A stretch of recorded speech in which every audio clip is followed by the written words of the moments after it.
Okay, people, take your seats. Let's get started. We have a lot going on today. Welcome to the May UARC meeting. Is anybody here for the first time? Okay, we'll let you introduce yourself. My name's Tom, AF7J. I took the train down from the front runner from Ogden, Utah. Haven't been here for a long time, so thought I'd introduce myself. Thank you.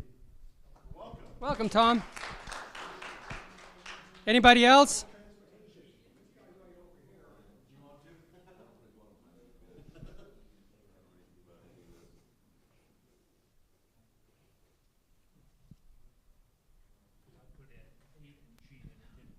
My name's Rob Carter. It's my first time. I'm here to learn about how to get started. Good deal, Rob. Welcome. Anybody else? Excuse me there. All right. We have any upgrades? Check it out. Two of them. Is it my birthday? Yeah, I'm going to talk again in a minute anyways. Yeah, I got my general, KK7NJJ still. Cool. Yay! Who else we got? Over here? Don Rollins, N7YUQ, upgrade general. Hey! Anybody else? All right. Hey, that's two. I think that's a record.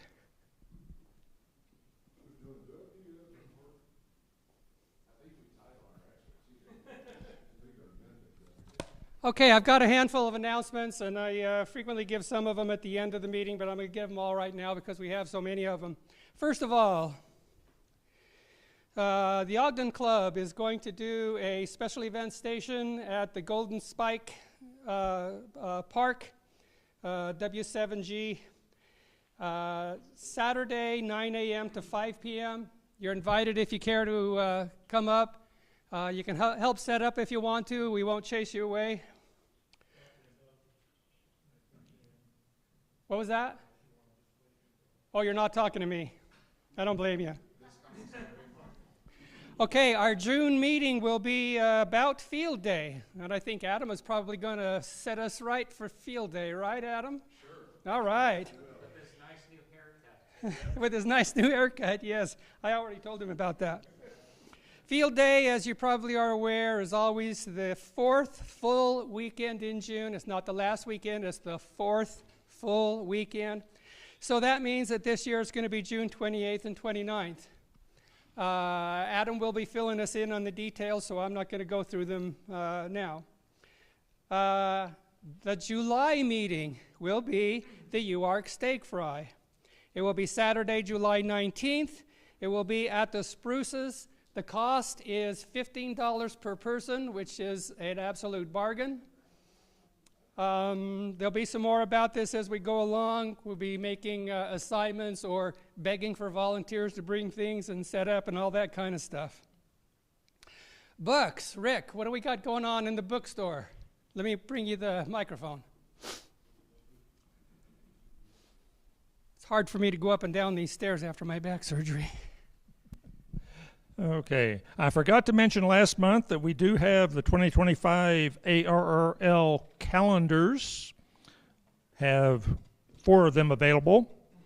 There are a couple of new titles that ARRL has announced. One is on using the Baofeng radio, which I will be ordering at least one of. If you are interested in getting the 10% discount, let me know tonight.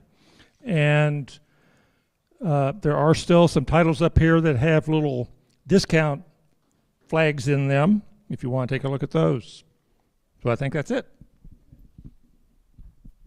And Rick can order anything from the league for you.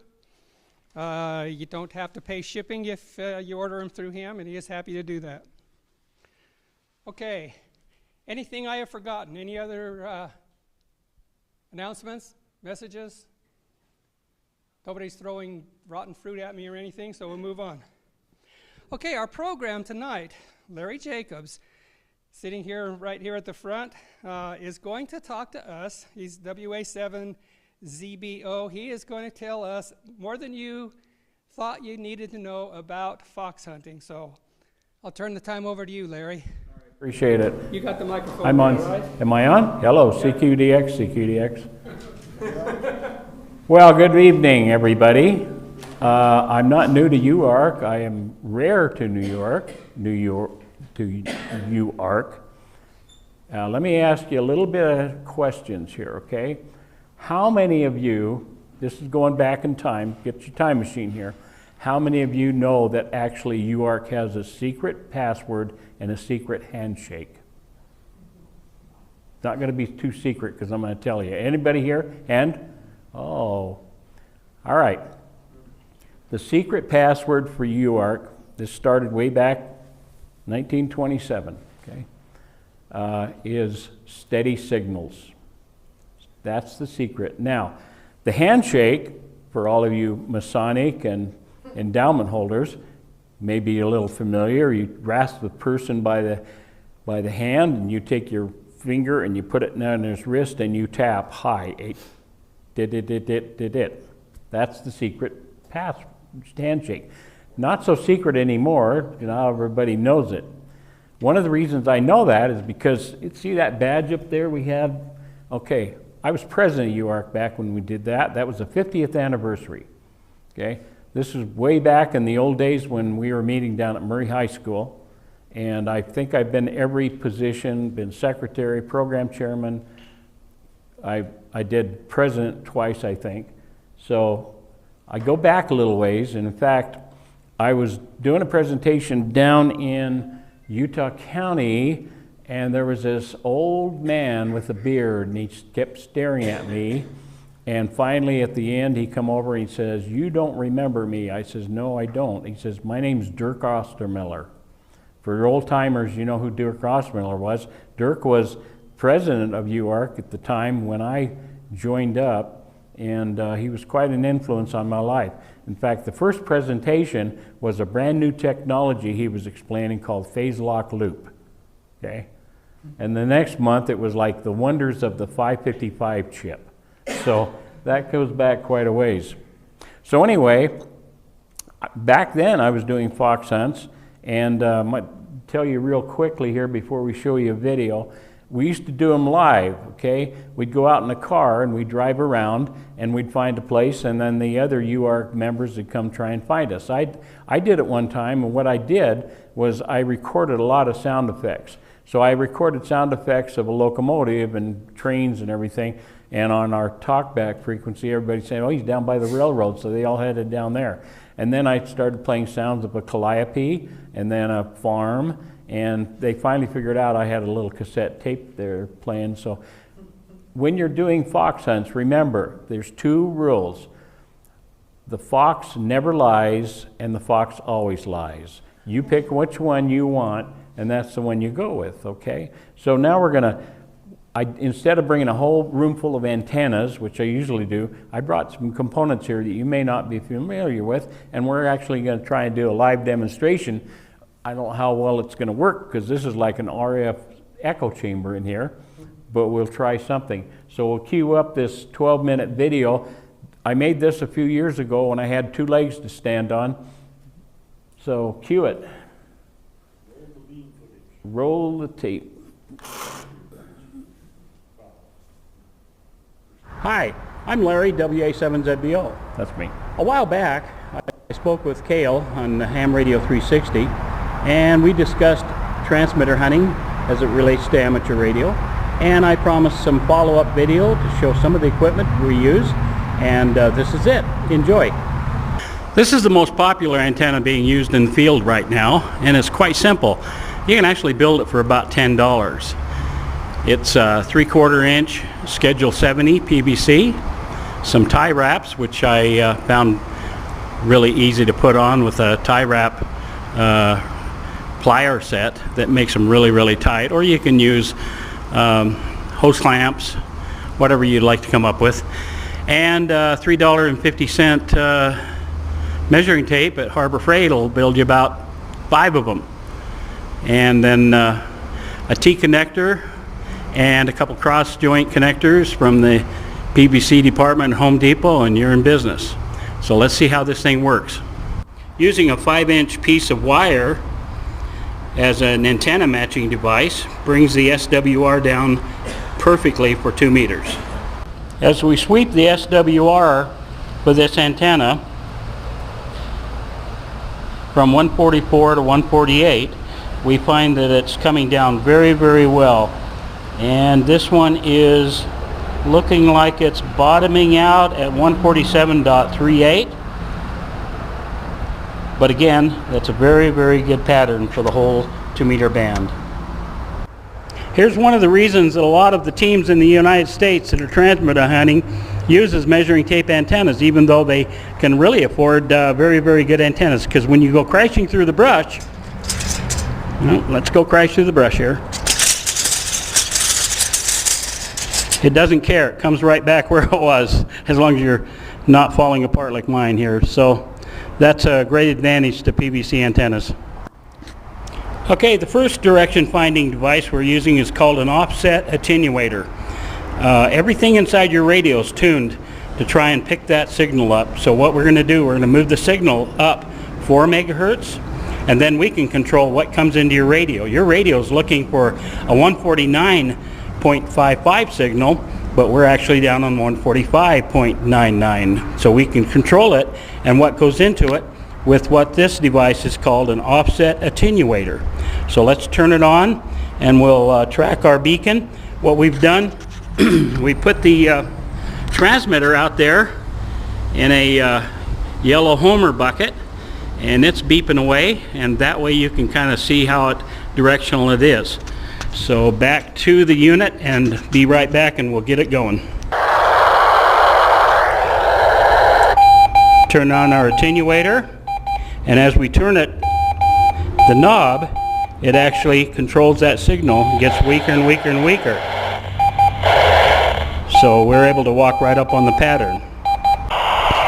Okay, we'll start off with no signal coming in. Again, we're looking right at the target. You notice there's nothing. But let's go down. There it is.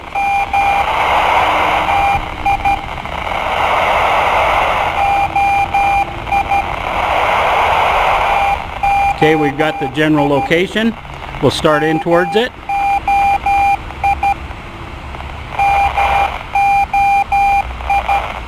Starting to get a little stronger. We'll back this down. There we go.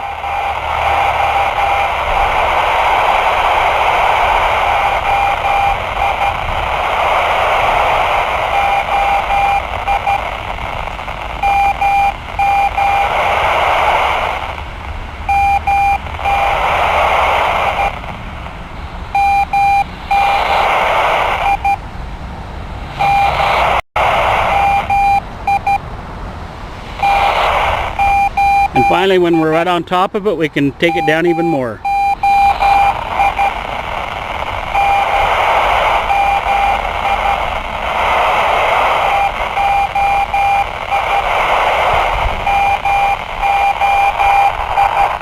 And that's how a offset attenuator works. This device is called a VK3YNG Sniffer 4. They're made in Australia. It's just for tracking transmitters, either in the CAP aviation area 121.5 or in the amateur radio 2-meter band.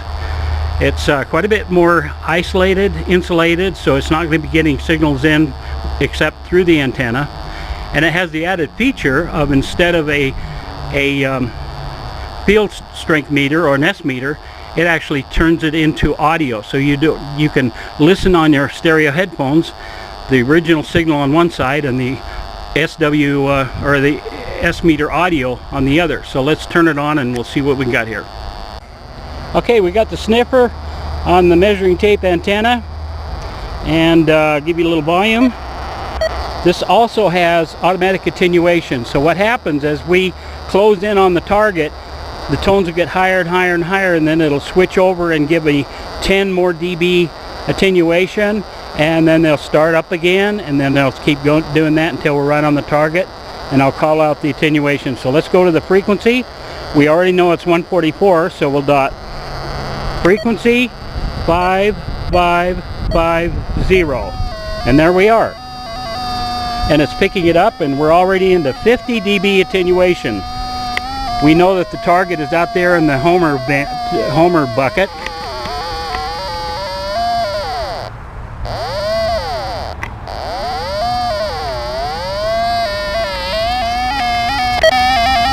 There we go. We're off and running.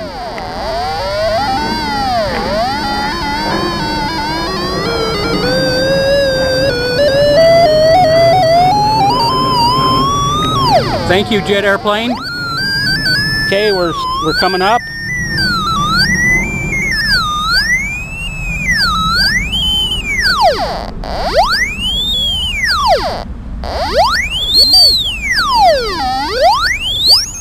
Okay, we just hit 60 dB attenuation.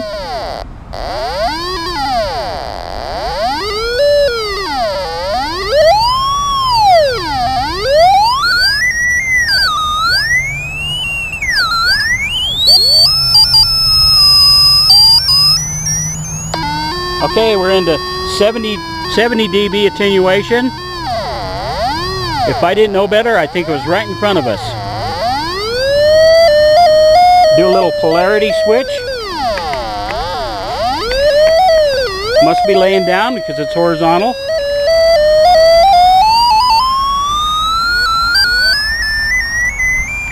And there it is.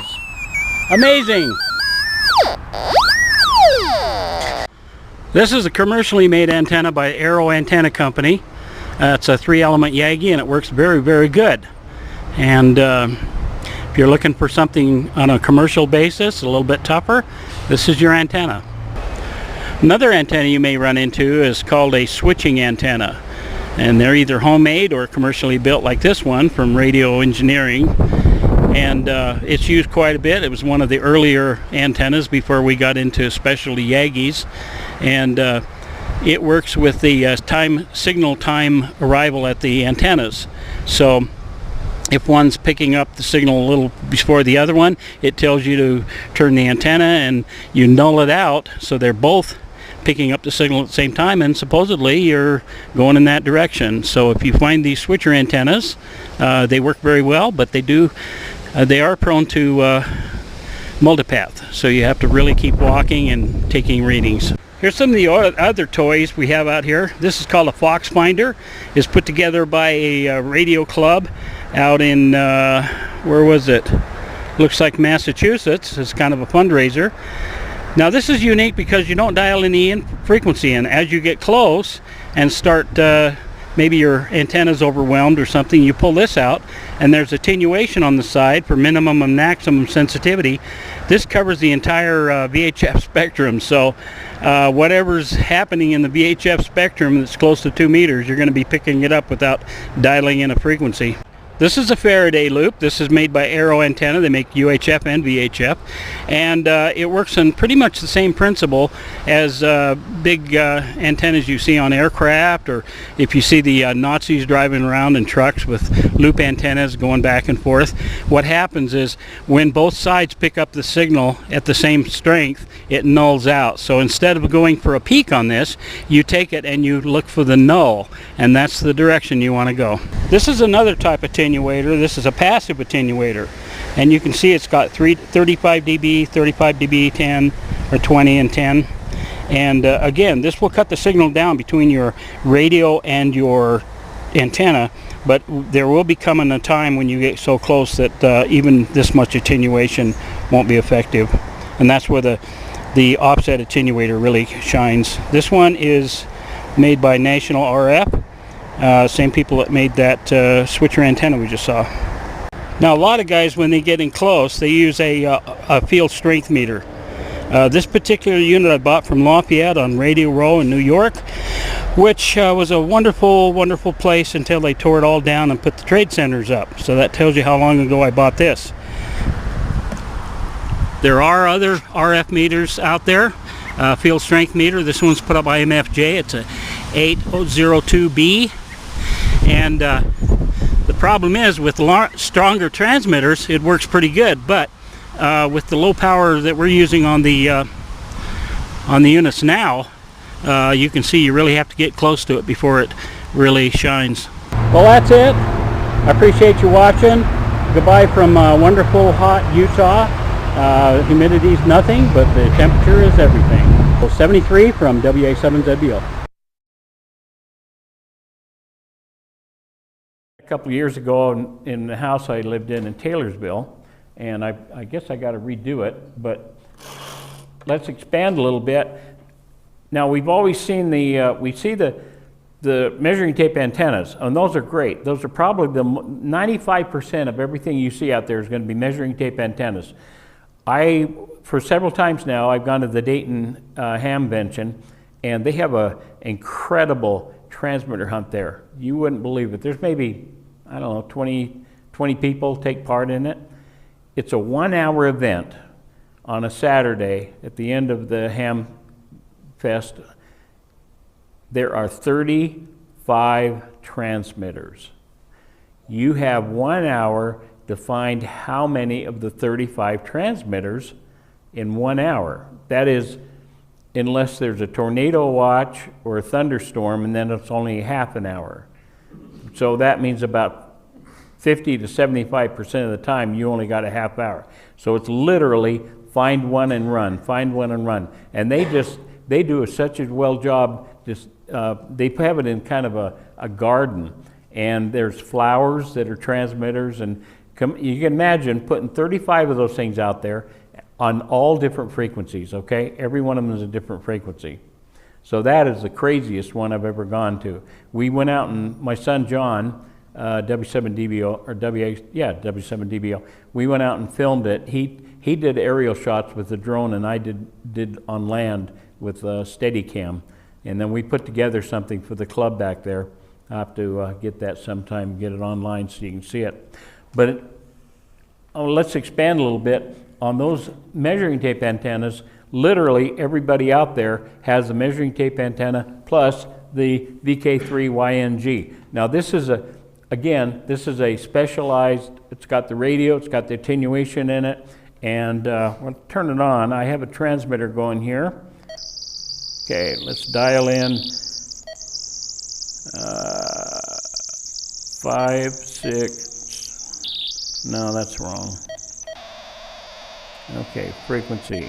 We already know the 1-4, so it's 6500. Okay.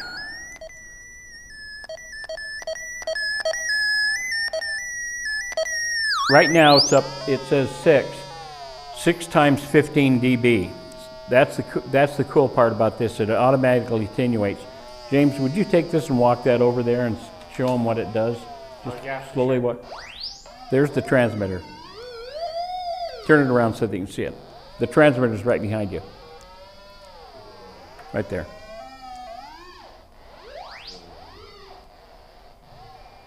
So as you get closer to it, it sounds like it's going down, but how many, what's the number say now? 7. 7, okay, so it's 7 times 15 dB. So you can pick up signals miles away with this and literally walk right up on it. These babies, they quit making them a while back because they couldn't get parts, but I understand now they're revamping some of the circuitry over to some surface mount stuff, and they may be available again. All right, we talked about the switcher antenna. Back when we started back in the 70s, some of us got coordinated with Civil Air Patrol. One of them was Mike Mladioski, WA7ARK. Some of you might know Mike. And Mike came up with a switcher, a really simple, using a 555 timer chip, making switcher antennas. And we all built switcher antennas, and we actually had very good success out there. And we used to be able to find downed airplanes and stuck transmitters. I was down at Bryce Canyon one time with switcher antenna, and our talk around frequency was being jammed. We didn't know who it was. As it turned out, it was one of our staff members that didn't have its mic plugged in all the way and it had its transmitter locked up. But using a switcher antenna quite like this one here, we were able to go over, find out what motel he was in. We figured out that part, it was either this room down here or this room up here. Turning it this way, we were able to tell it was that room up there. We didn't know who was in there, but we knocked on the door and that was it. So it's pretty close. I went out on we were out on a hunt for a downed airplane out at Wendover. Went out and we could tell which canyon it's in, and then going sideways, we were able to tell how far up the canyon it was. And sure enough, that's exactly where it was. By the way, if you're ever out on search and rescue, command center is always as far as the sheriff can drive his car. That's a known rule. So taking that technology and going with old, this is old technology switcher. I like this because this covers all frequencies. I can shorten the antennas, I can bring them close in together, I can cover all the way from CAP 121 up to UHF. And then I took the inside, I gutted it out, I put in a modernized system for switching. And let me turn it on here, and I mounted a radio on the side, and we'll see if this could see the lights. When the lights come on, what it does, it gives a tone, and you null the tone out. It goes woo, woo, like that. When it nulls out, that's the way you're going. You notice the lights will climb. Now our transmitter's right behind me, but supposedly if it was in front of me, if the lights are over here, it says, hey, you're going the wrong direction.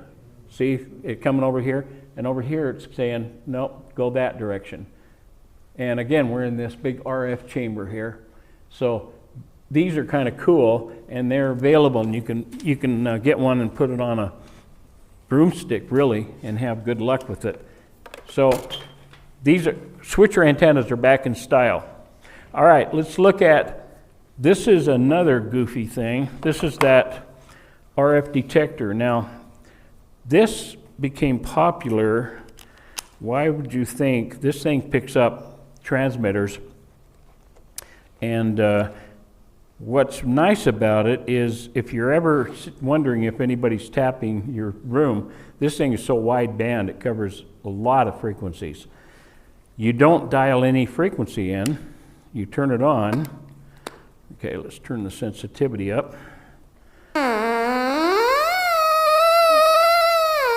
And you can walk. The transmitter's right there.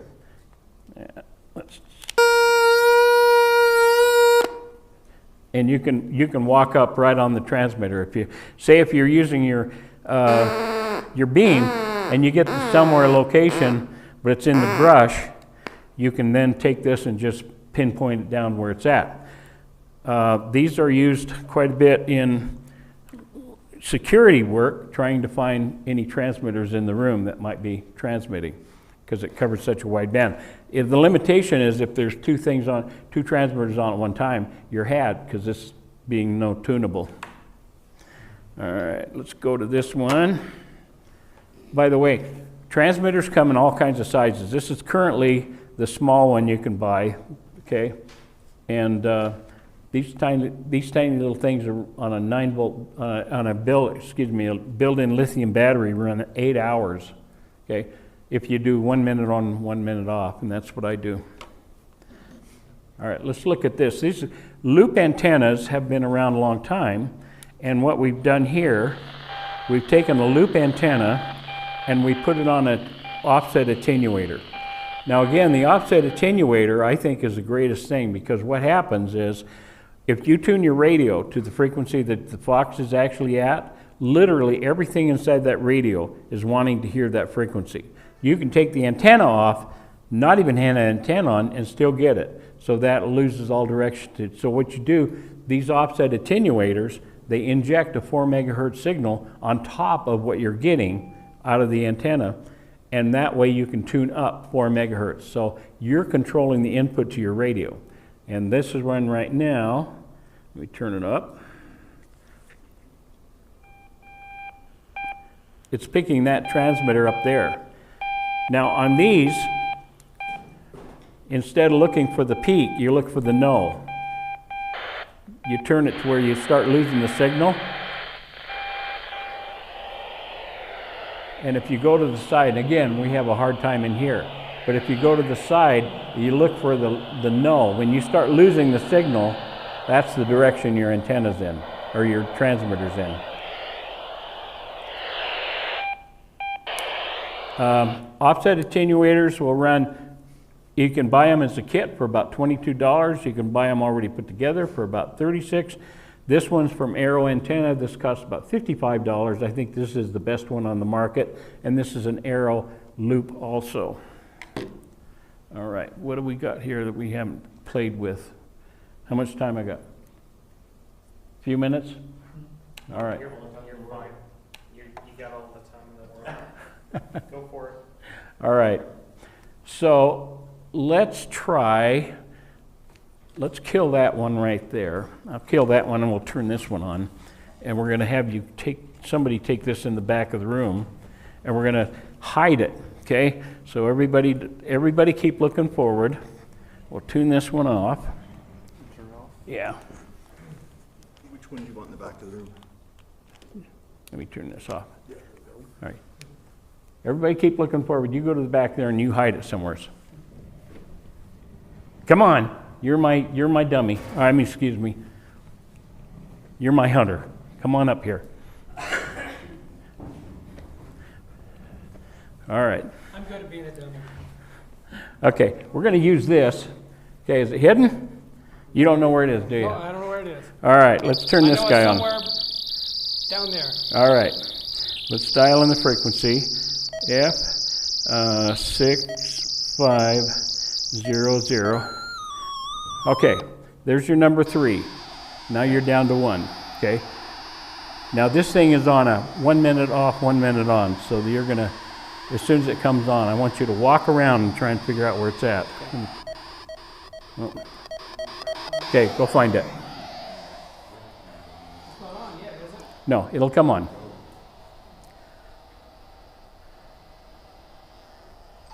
There you go. Okay, watch your numbers. If they keep going up,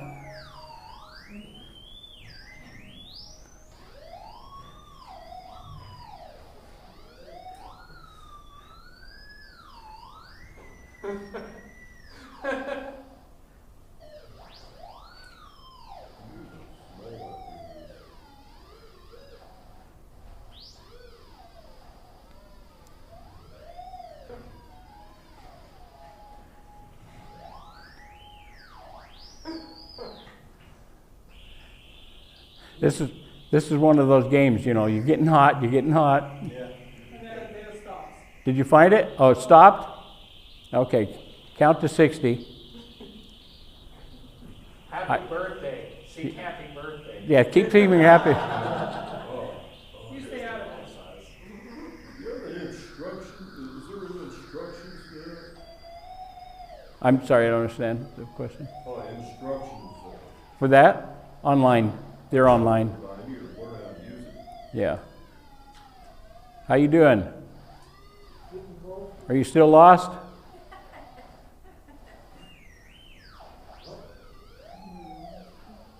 You must be pretty close. Come on, Mark.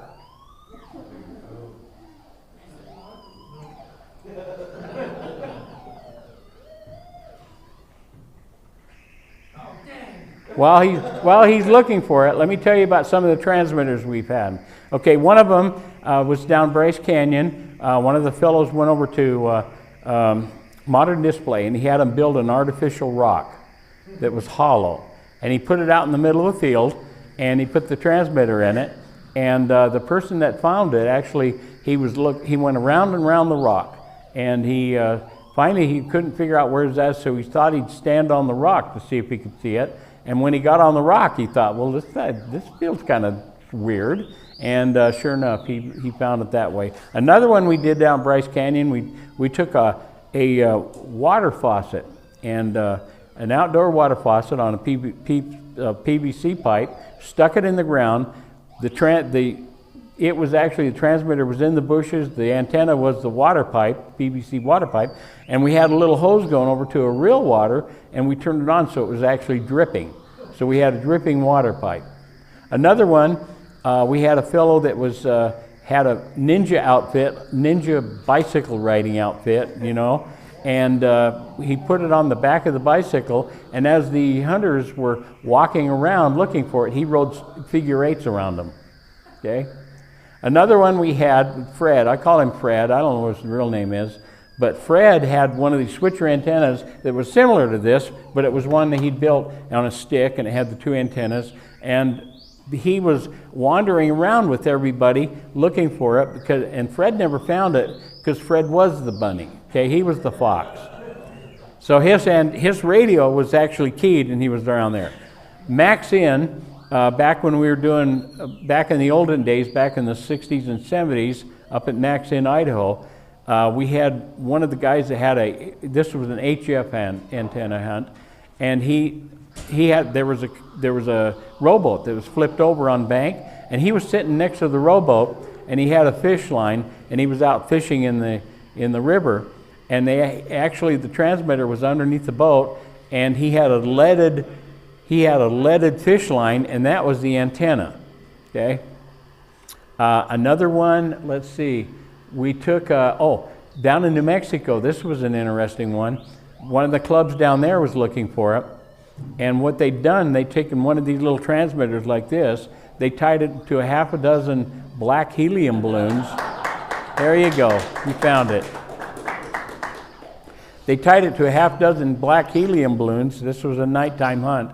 Took a fish line, tied it to the top of a tree, and everybody was walking all over. Thank you. Everybody was. I like this fox hunting. Everybody was walking all over, trying to find the transmitter, and it was 20 feet above them, up in the air. Okay. Back in California, they have a real interesting one. This actually has a Utah connection to it. There's a group down there in Southern California, the Southern California fox hunt group. I can't remember the real name of them, but they get together about once a month, and they have their rule is no excuses, something like that.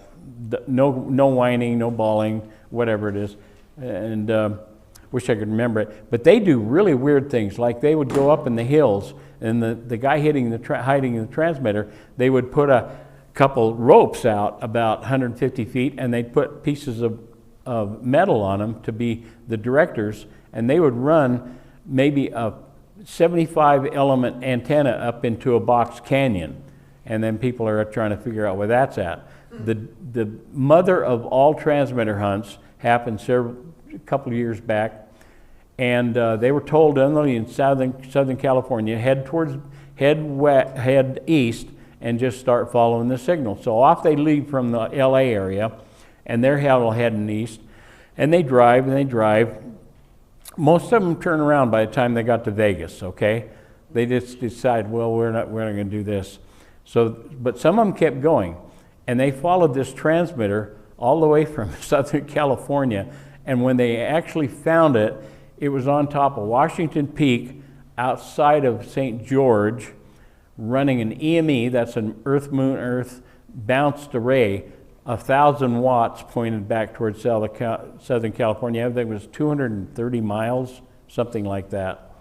And that was the dandiest one I've ever seen. So there's a lot of things you can do.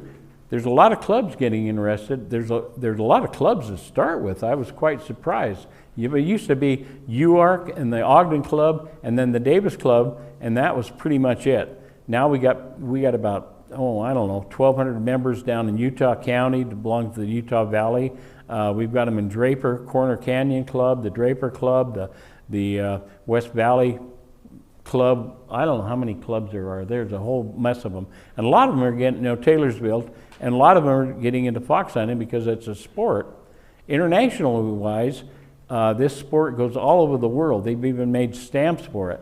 We are kind of the non-participants in a lot of these, even though they're held here. But Germany and Japan, some of the Southeast Asian companies, they really have a good time with it. So with that, are there any questions about what we're doing here or what we've done, sir?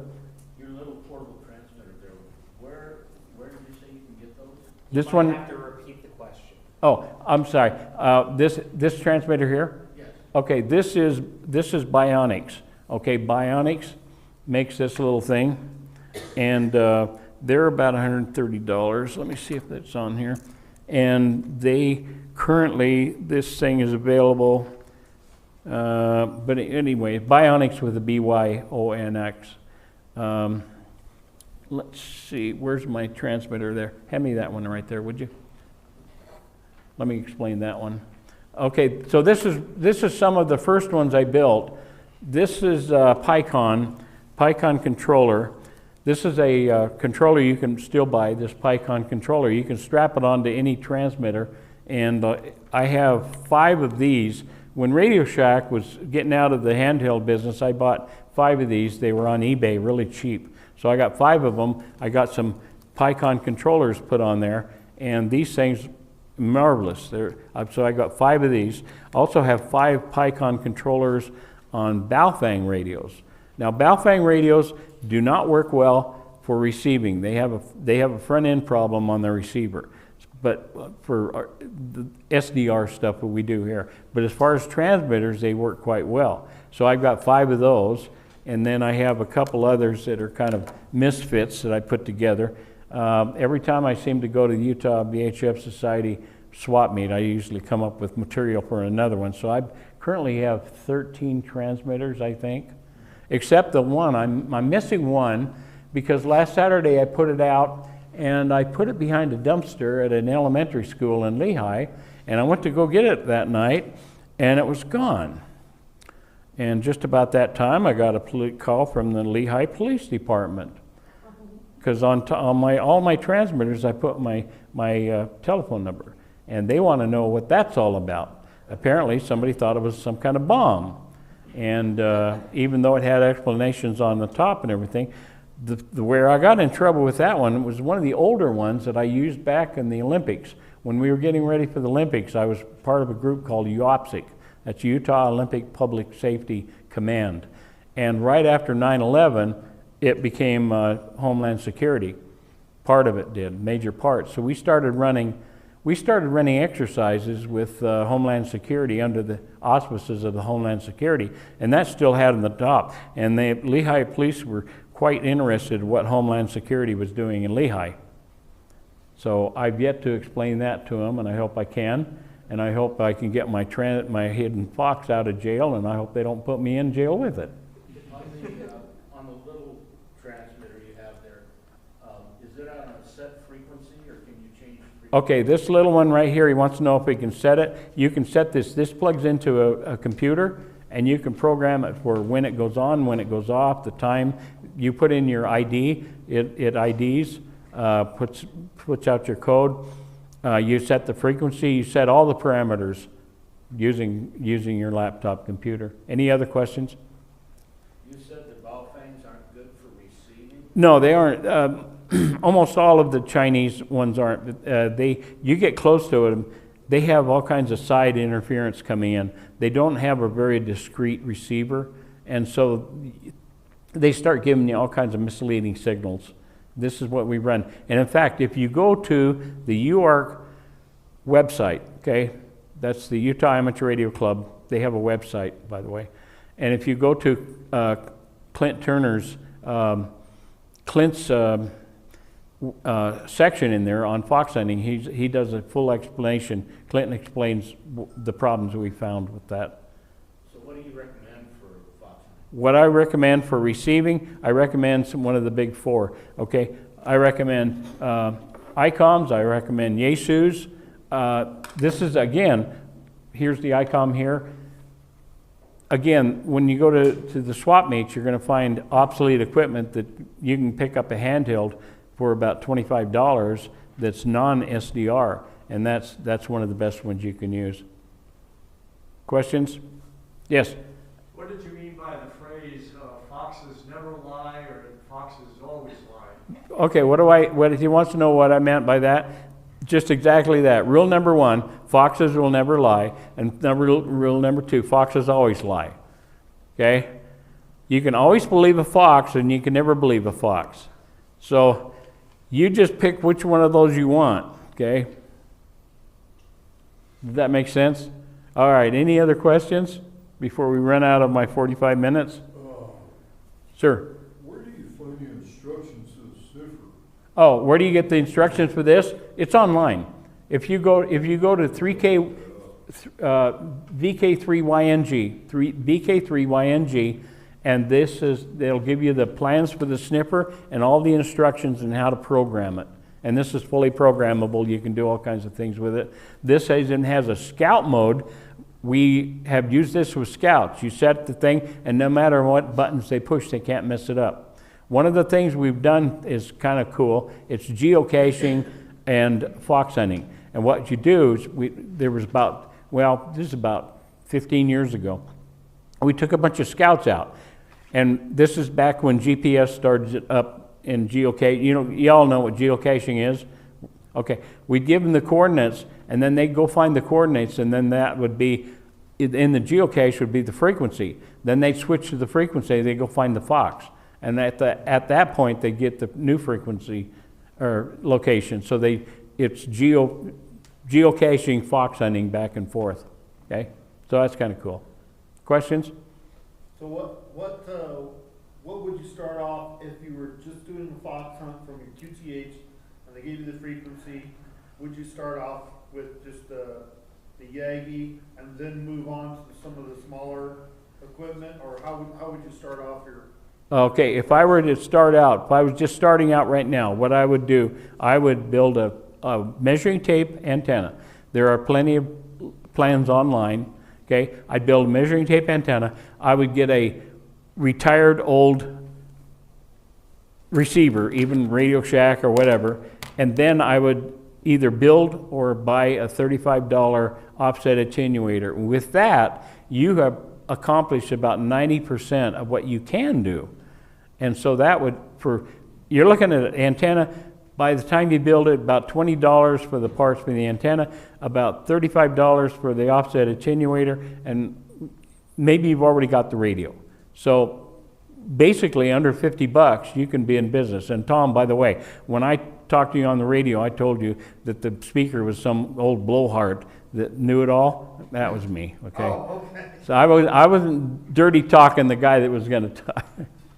All right, let's see. The other question also is, has anybody ever put like one of those small transmitters on like a parabolic dish that rotates, like what they used to use at the airport? They used to have like a radar dish that would spin around the circle. Okay, do I need to repeat that? Okay, wants to know if we put one of these on a parabolic dish, like a dish antenna, and then spin it. Yeah, that would be an interesting one, because that, you know what that does? That throws off the guy that's using field strength meter. That's looking at he's looking at the numbers on his radio. That thing's going to go up and down like crazy. All right, so that's one of them I did about 6 years ago. I put 50 watts into a log periodic Yagi and put it on a rotator. And that thing rotated back and forth, and it drove everybody absolutely nuts because they were even getting no signal or all signal. So yeah, that's one of those tricks that those foxes that don't ever lie to you do. Yeah, go for it, sir. I see one time they put on a ski lift, the chair that we go up and down the mountain, back and forth, back and forth. Well, good luck chasing a ski lift. He said somebody put one on a ski lift. Yeah, that's a good one. Yeah. You can stick it in your pocket and go riding the ski lifts. You may have to spend about $100 doing that nowadays, but. Okay, where are we doing? We're doing pretty good. You've got time, so. Oh, well, I'm running out of stuff to talk about. Sir? Can you repeat those radios, the good radios?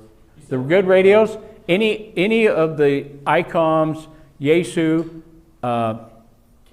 Kenwoods, yeah, Kenwood's great. Any of the big radios, okay? I would stay away from the SDR-based radios. Stay away from the Chinese ones that use a chip. Just everything, all on a chip. Go with some of the older radios. I have some old Yaesus that are just absolutely excellent.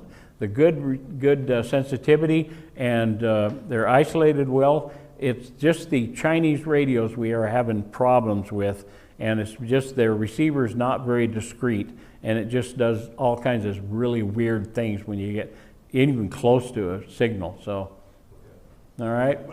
But those Chinese radios make for good transmitters. Yes, no problem transmitting. Yeah, they work well. In fact, I like using the Baofeng radios because what, you can get it, well, I bought one at the swap meet for $5. Yeah.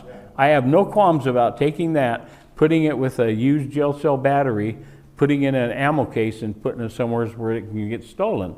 I don't want to put my Kenwood D74 on there, something like that.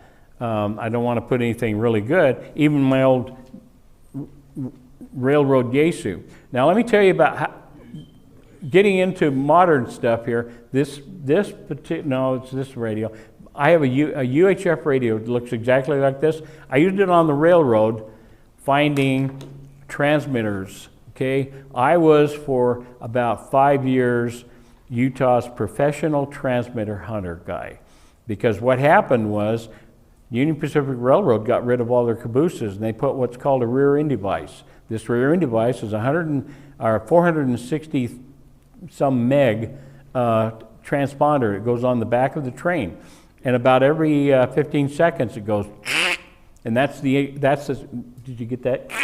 That's the signal that goes up to the front end, and that's a little data stream, and that tells the engineer up there how much brake pipe pressure they got on the back, if the train's moving, about 6 or 7 different things happening there. Well, what happened was when they first got those in, once in a while one of those transmitters would get stuck, and the train would come into town and it would have a stuck transmitter, and it was wiping everybody else out.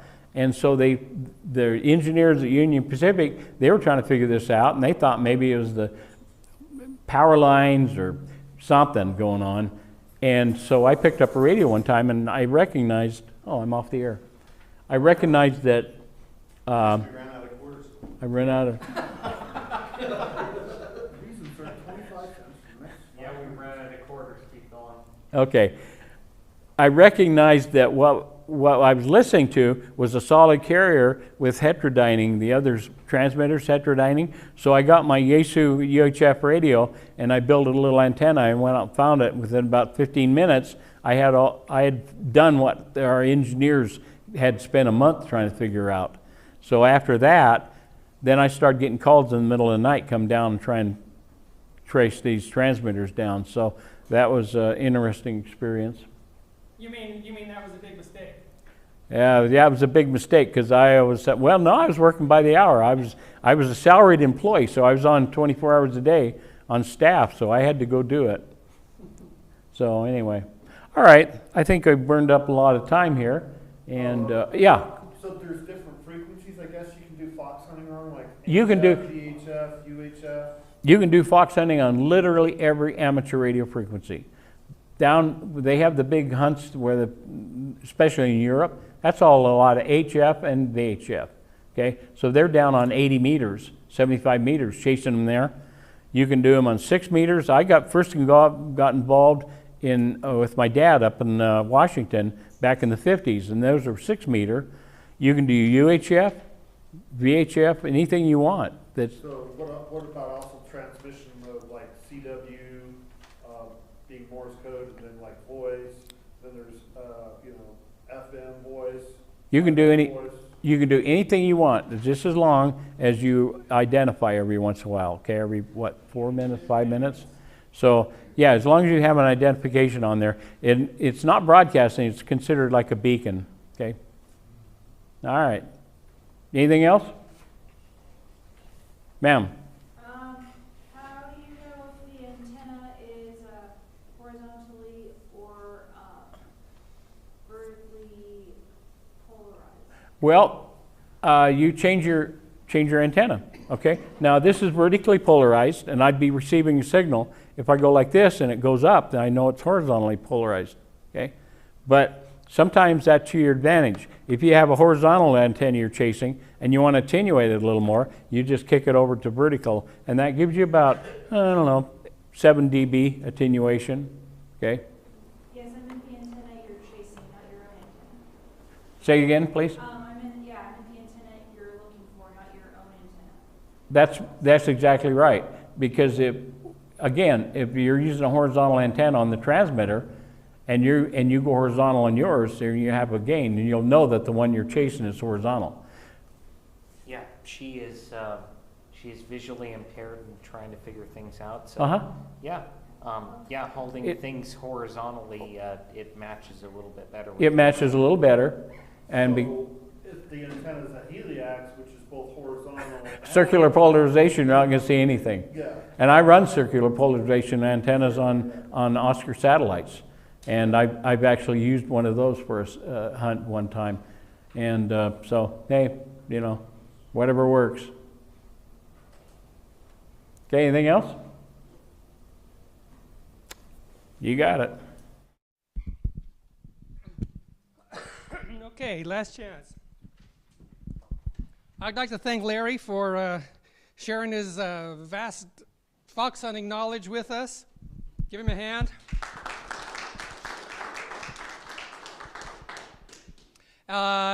Anything else we need to bring up that I have overlooked? One thing? James.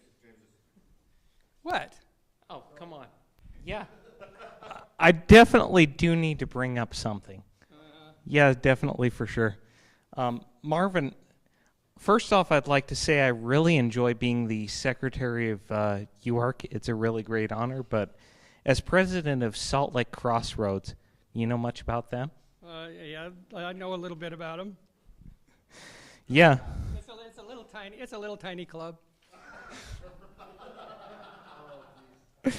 Yeah, I thought the name might ring a little bit of a bell, but you helped lay the foundation, and I've got to give credit where credit's due, but let me catch you up a little bit here. Salt Lake Crossroads is focused on emergency management and disaster preparedness, and we've got an ECC inside the Salt Lake City Public Safety Building, and we actively support events for the Salt Lake Marathon and the Days of 47 Parade. Not to mention, we've been mentoring new hams, running new workshops, and staying pretty active on the air. Well, good for you. But now, Marvin, I have a challenge for your club. Go for it. It's not a field day contest. It's not a license. It's not a license class rivalry. No, this is a race. I have a proposal here. A race around the world in 80 days. Sure, bring it on. Yeah, for sure. No, we're not planning on hopping on planes with HTs in our carry-ons. This is a different kind of race. A race against physics, a race against the wind, a race against the brain power of UARC, and the seat of ham radio knowledge in Utah. I know we're the underdog here, and you've got some of the smartest minds in the state for sure. We've got a lot of zip ties, helium, and a dream. You're definitely already laughing at us, and you probably already should, but I want you to keep laughing right until our balloon floats past yours at 35,000 feet. Let me go ahead and show you what the Crossroads Amateur Radio Club's done a little bit lately, and we'll get into it.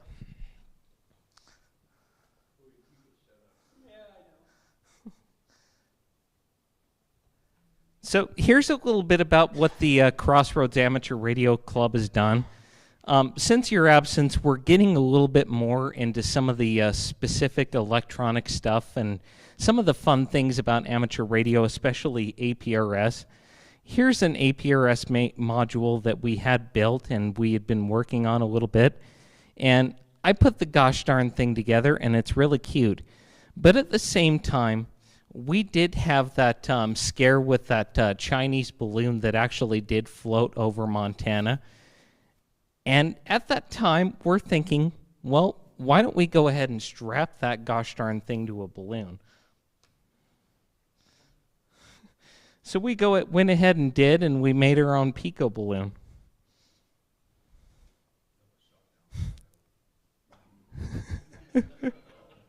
It wasn't shot down right away, but we'll go ahead and talk about that a little bit later.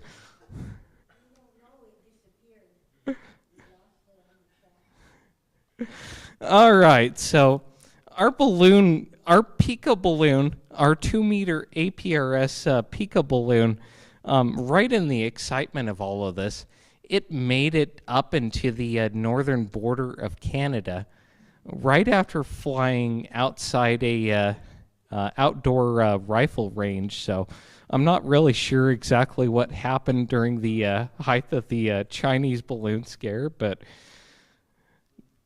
using the proper launch vehicle, instead of doing a Pico balloon, it could have made it much further than that, and there's quite a few other projections. So here's really what I'm thinking, Marv.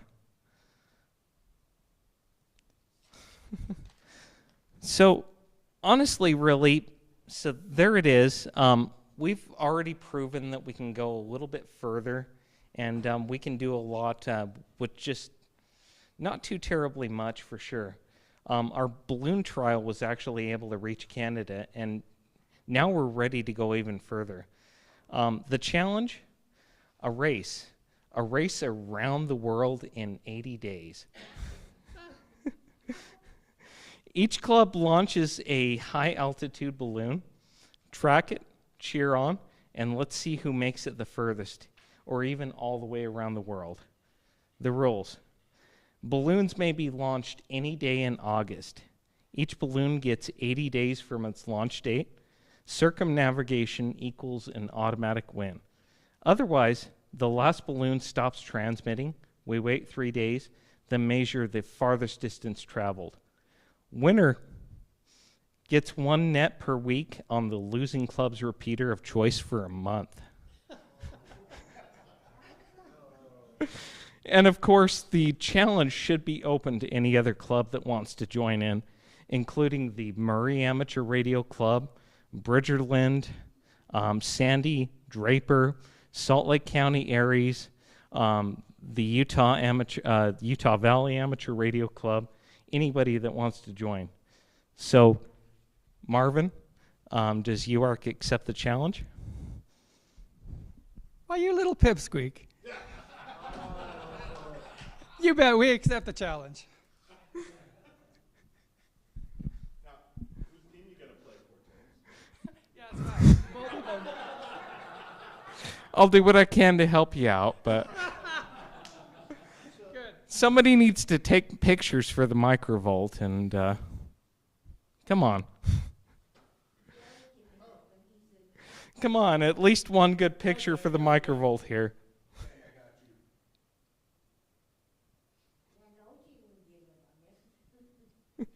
All right. Okay. I think you might be making a big mistake inviting Bridgerland. Yeah? Yeah.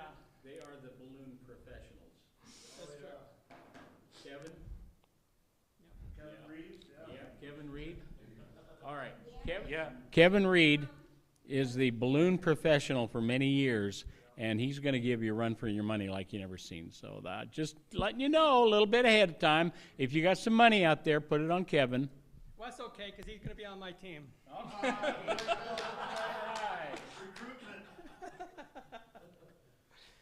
I think he got both beat. I've got both of you beat. I've got two cool high school teachers behind me. So That's cheating. thanks, Marv. Okay, thanks, James. Oh, that was fun. Yeah, for somebody. Where's the bucket?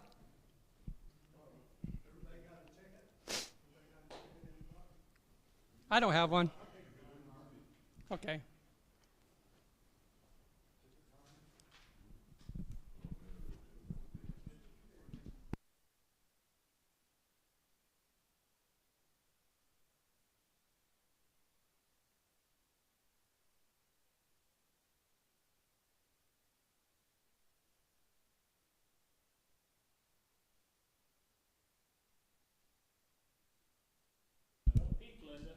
Let's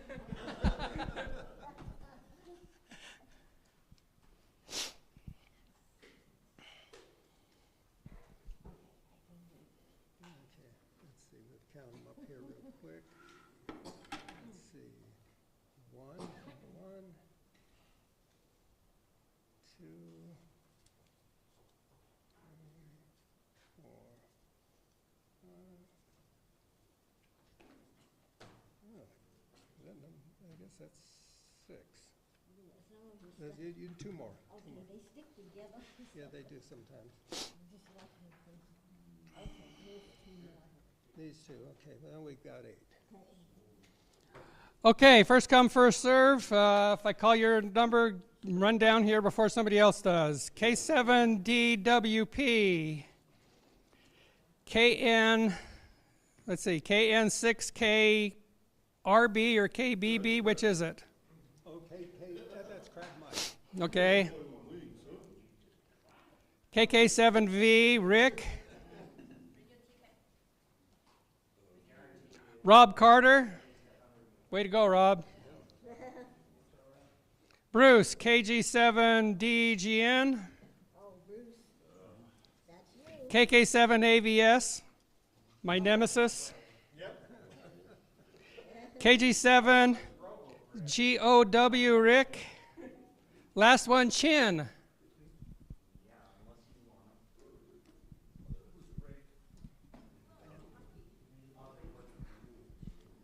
Okay, people, that's it.